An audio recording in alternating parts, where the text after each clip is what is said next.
Selamat pagi Bapak Ibu Saudara yang terkasih dalam Tuhan. Bersama dengan saya Alicia dalam program 5 menit yang memberkati.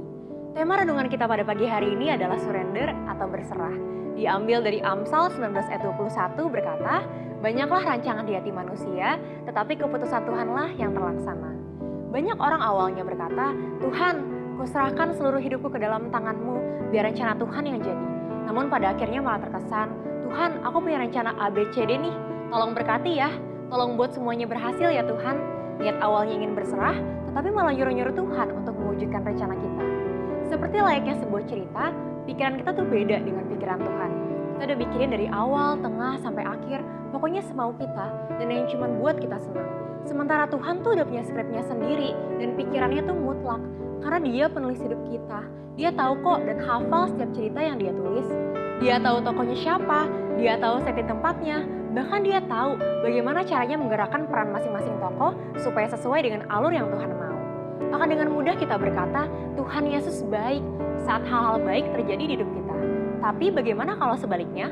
Kalau doa kita tidak dikabulkan gimana? Kalau keadaan kita tidak berubah gimana? Kalau sakitmu tidak kunjung sembuh gimana?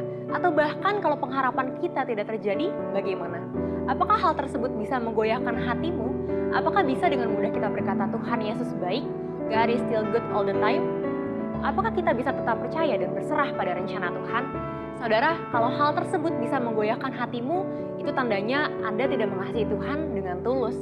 Kasih yang tulus itu tidak terikat dengan apapun. Artinya kita mengasihi Tuhan karena berkat yang Tuhan beri. Karena doa kita dikabulkan sama Tuhan. Artinya kita mengasihi Tuhan karena ada sesuatu. Tidak sama seperti Tuhan mengasihi kita. Berapa kali kita jatuh ke dalam dosa? Berapa kali kita mengulang dosa yang sama?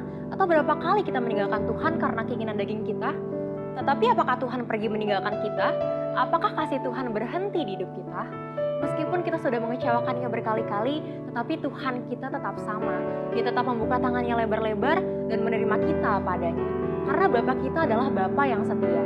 Seringkali doa kita belum dijawab sama Tuhan, bukan berarti Tuhan gak sayang, gak peduli, atau gak mendengar doa kita.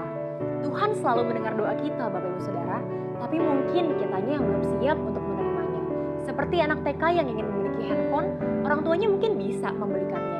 Tetapi apakah anak tersebut bisa maksimal memakainya atau mengerti cara menggunakannya? Dan juga saat kita berdoa, mungkin kita meminta A, tapi kok yang dikasih malah B ya? Lalu kita mulai kecewa dan meninggalkan Tuhan. Hari-hari ini kalau kita masih hidup dalam pikiran kita sendiri, sebaiknya kita bertobat Bapak Ibu Saudara. Karena Tuhan tahu kok happy ending hidup kita akan seperti apa. Berserah bukan berarti menyerah. Tetap lakukan apa yang menjadi bagian kita, tapi kita harus tetap peka terhadap arah yang Tuhan telah tentukan. Belajar taat dan setia, karena banyak rancangan di hati manusia, tetapi keputusan Tuhanlah yang terlaksana. Terima kasih, Tuhan Yesus memberkati.